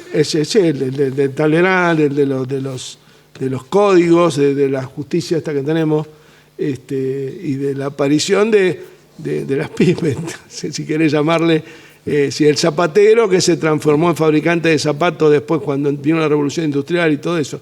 Bueno, el esquema de poder de ese sector de la sociedad que creo que Francia hoy es un exponente de eso, claramente.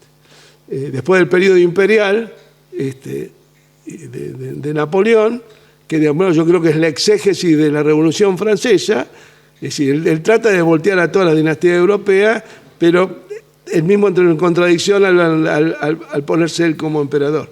Claro, bueno, sí. Pero es un hombre de Robespierre. ¿No? Sí, claramente. Bien. Era la expansión de la revolución, para mi entender, en el marco territoriales pero periférico. Que finalmente termina copiando el modo de los otros. Sí.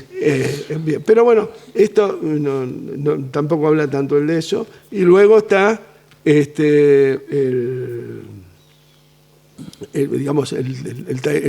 los clásicos alemanes primero, digamos casi junto con el taylorismo inglés, ¿no? Que es el padre de la revolución industrial.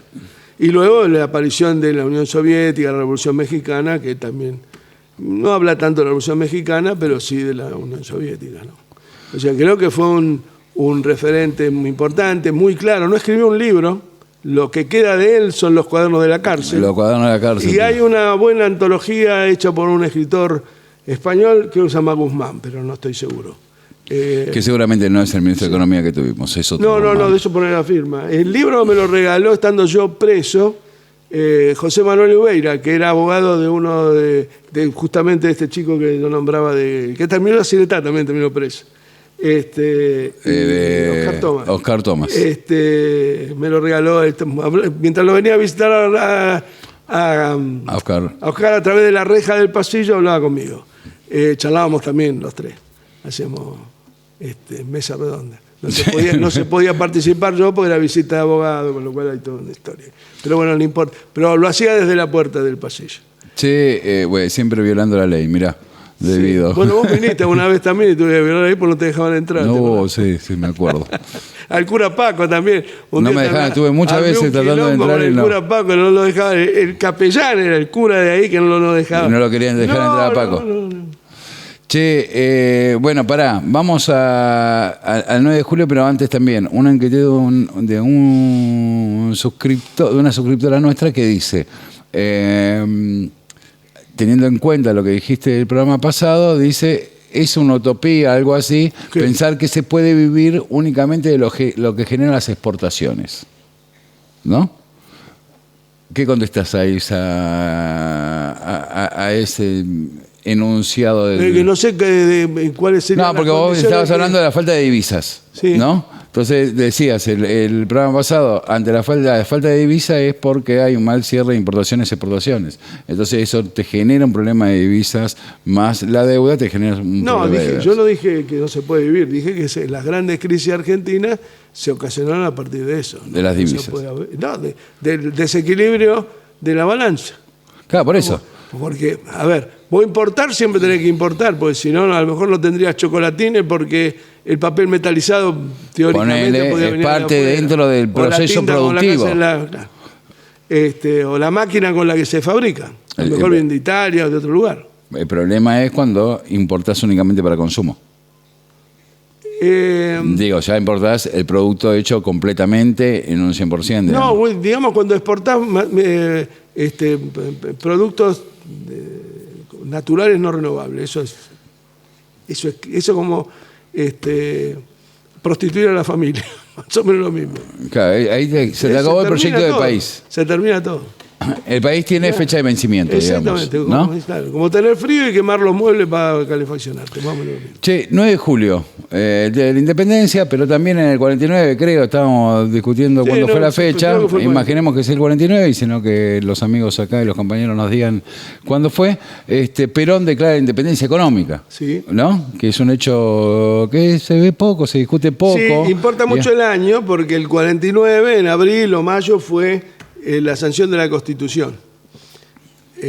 ¿Y dentro de la Constitución? Y dentro de la Constitución también se habla de independencia económica, ¿no? Sí, por supuesto. No.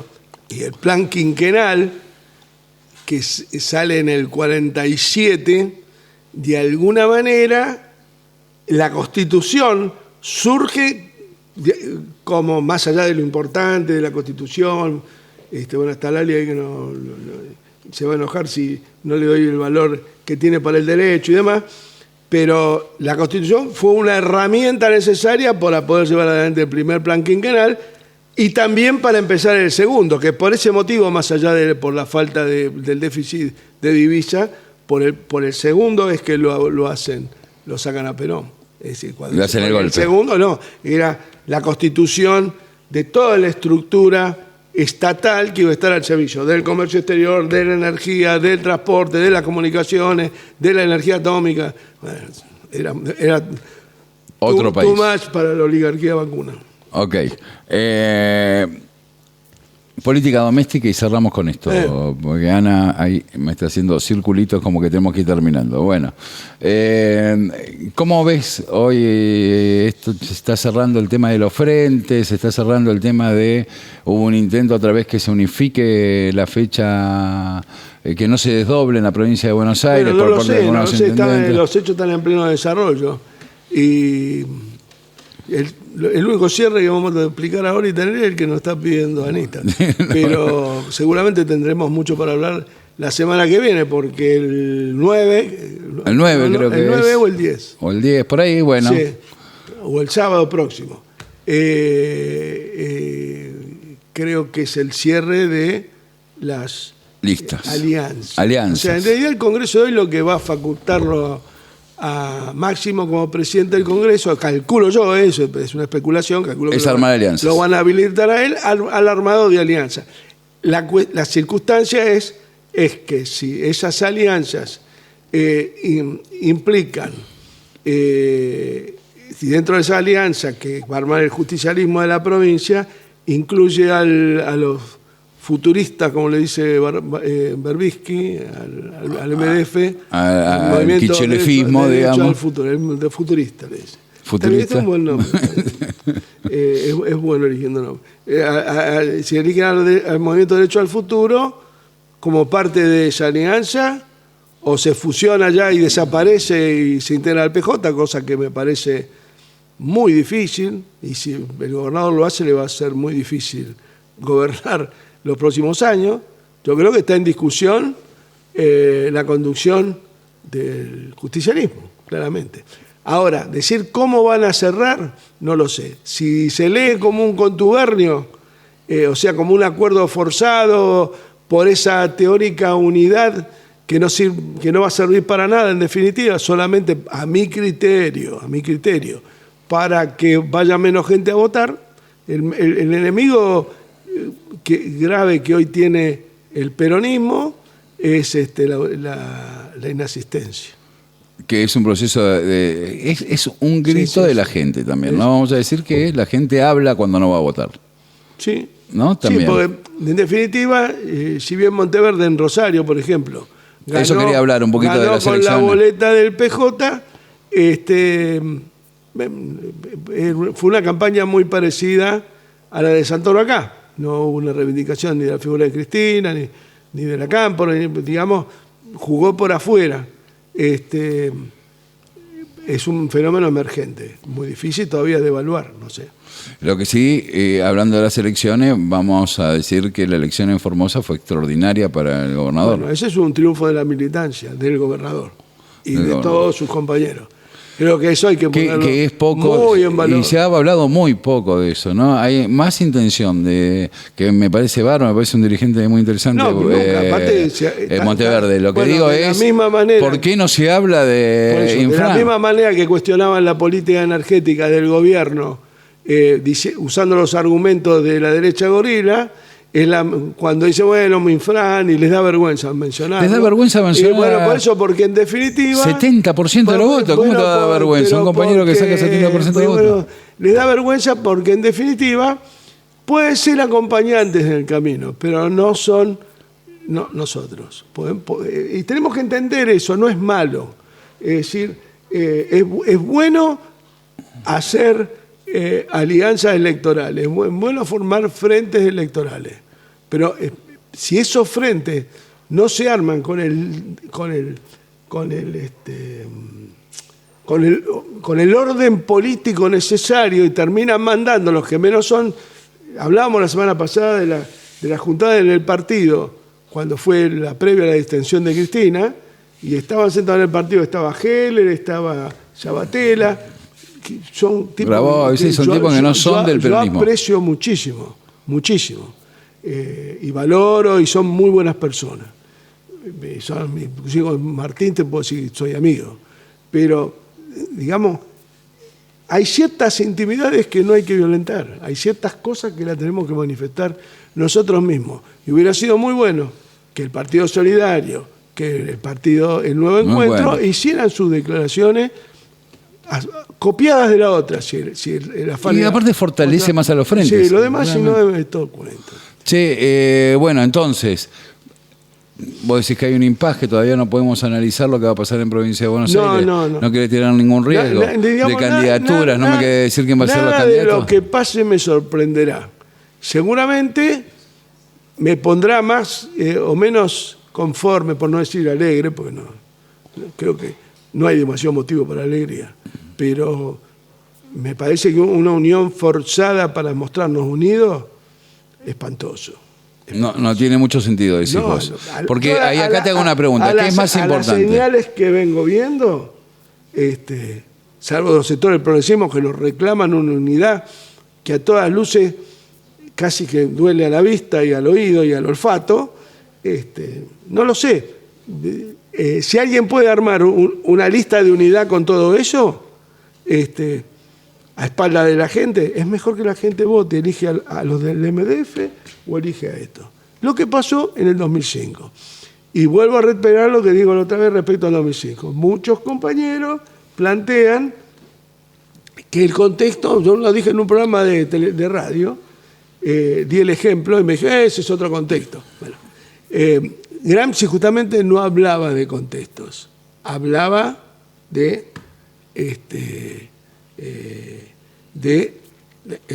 los procesos históricos. Y la realidad no la moldean los contextos, la moldean los procesos históricos. Nadie iba a decir el 28 de mayo de 1969 que al otro día va a estar el Cordobazo. Y pasó. Esa es la realidad. Y no respondía al contexto. Había un gobierno militar.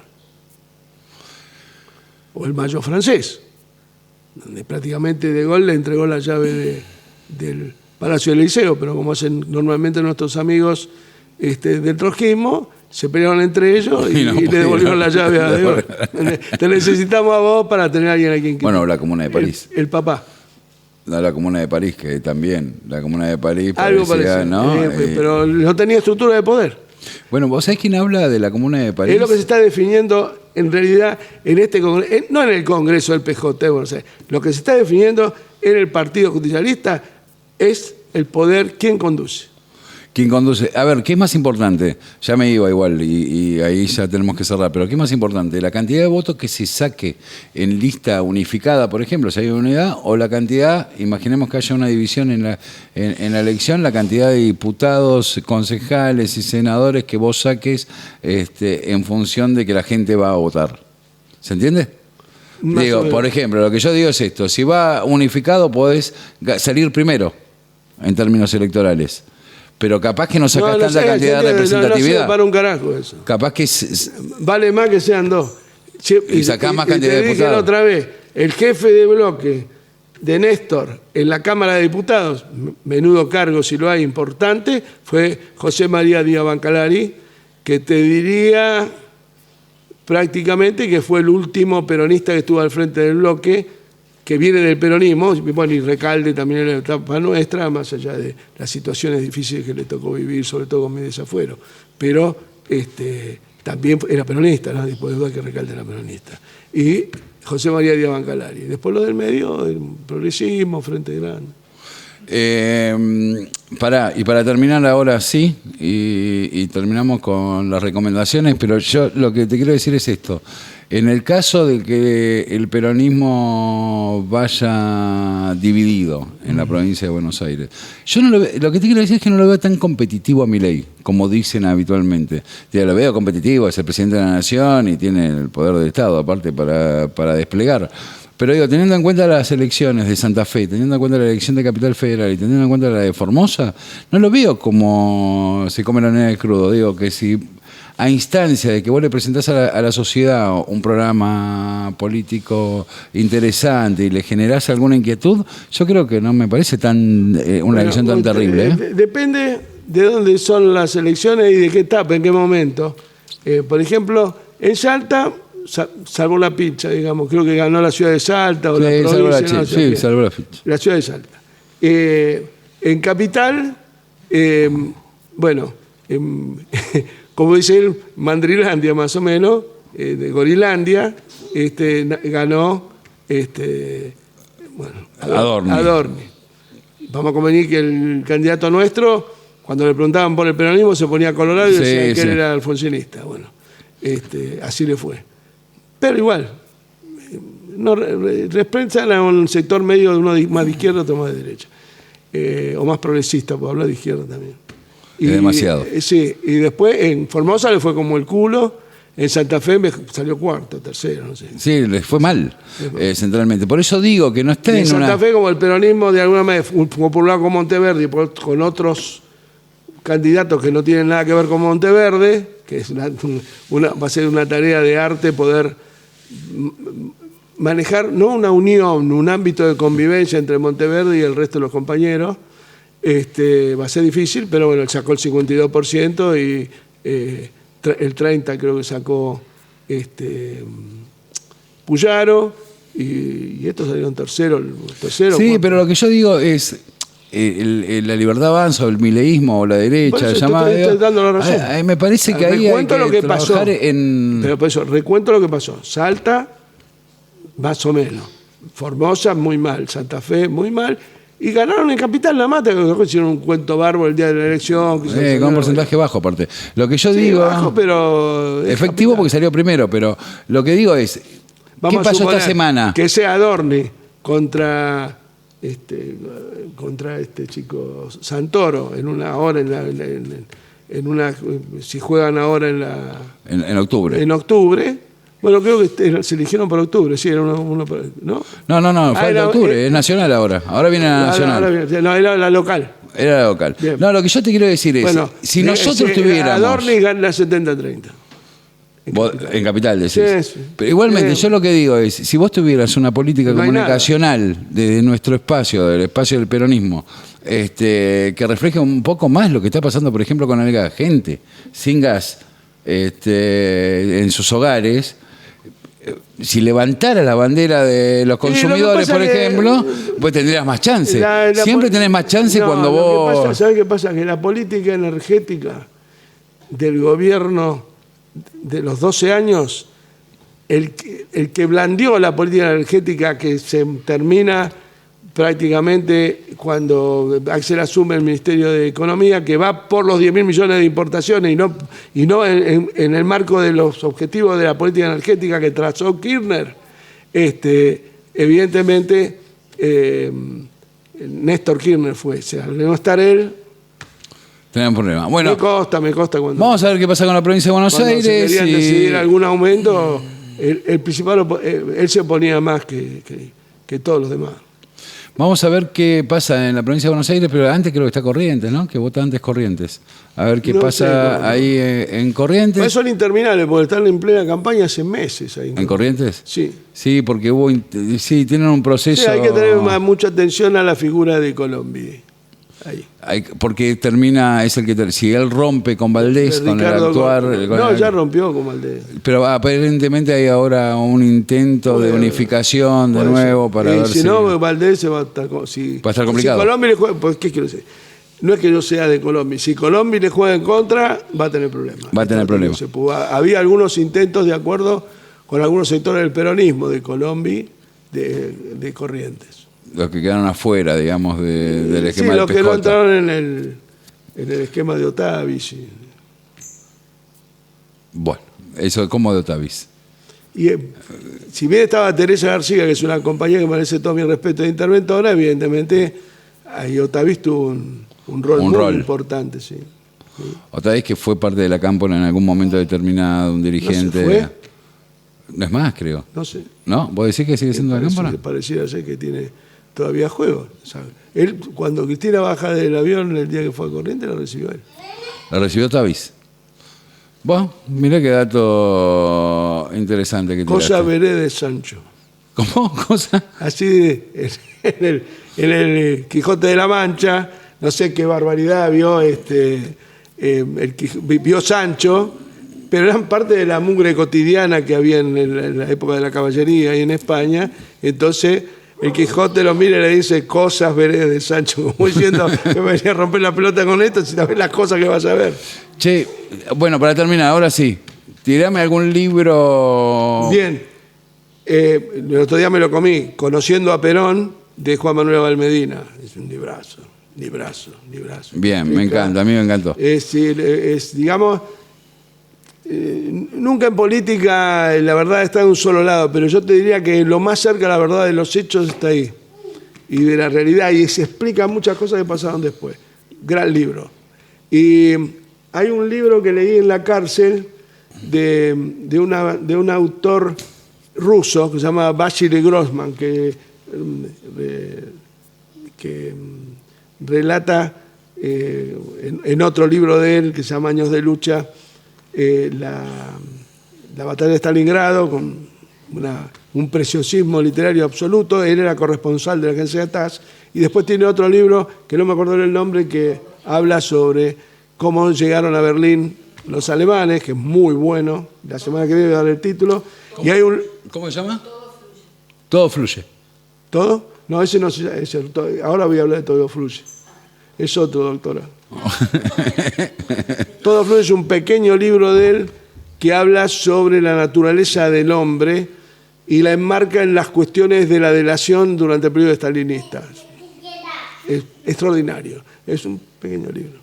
Muy pequeño. Bien, bueno. Habla de la delación y un poco lo que hablábamos antes, que dentro del hombre hay posibilidades de ser malo, bueno o más o menos, y que lo importante y lo que vale es la voluntad para ir en un sentido o en otro. Que define a un buen hombre el tipo que durante toda la vida busca resolver las cosas de la mejor manera en términos éticos y morales. Y que la delación estaba en todos nosotros. No había tipos que nacían delatores, que eran hombres y que estaba en la naturaleza del hombre. La delación, como otras miserias que son producto de la historia de la humanidad, ¿no? Todo fluye. Bueno, extraordinario. Vasily Grossman. Esos libros. Y después la semana que viene vamos a incorporar que recomiendes alguna cuestión, alguna peli, alguna cosa que hayas visto, que te haya impactado. ¿Tenés alguna película favorita vos o no? Amarcord. ¿Amarcord es tu película favorita? El cine. Mirá. De Federico Fellini. Mirá vos. Bueno, la recomienda. No es mi película favorita. ¿La tuya? Sí. ¿O es una de tus favoritas? Bueno, no sé, tal vez. Bueno, cada cual tiene la que le gusta. El Padrino, me parece Coppola me parece una. No, pero. Me gusta Tarantino. Bueno, Fellini es me gusta Tarantino también. ¿Tarantino te gusta? ¿Qué es lo que más te gustó de Tarantino? Scorsese. Bueno, muchacho. Casino. Casino, gran película de Scorsese. No, y el irlandés. ¿Te gustó? No me gustó tanto el irlandés. No fue la película de Scorsese que más me gustó. A mí me gusta mucho la película de la mafia porque muestran esto que hablábamos antes, ¿no? Las miserias humanas y todo eso. Todas, bueno, tiene la capacidad del Padrino de ser todos malos. Todos los personajes son malos. Y vos, eso que hablábamos recién, digo, esto como un extremo, decir todos malos. Pero está bueno eso que decías, que recomendando el libro, de que todos somos buenos, malos, más o menos. Esa es la voluntad de elegir qué querés ser en cada momento. Sí. ¿No? Y como decía mi abuela, somos todos buenos, pero el poncho no aparece. El poncho no aparece. Bueno, y así terminamos. Acuérdense de suscribirse al canal, compartirlo. Este es un espacio de militancia, como decimos siempre. Y si ustedes lo comparten, esto va creciendo. Julio, nos vemos la semana que viene. Decirle a la gente que tiene que hacer, tocar. Like y anotarse, suscribirse. Y suscribirse. Muy bien. Muchas gracias. Anotarse, eso es de la época del Jopo. No.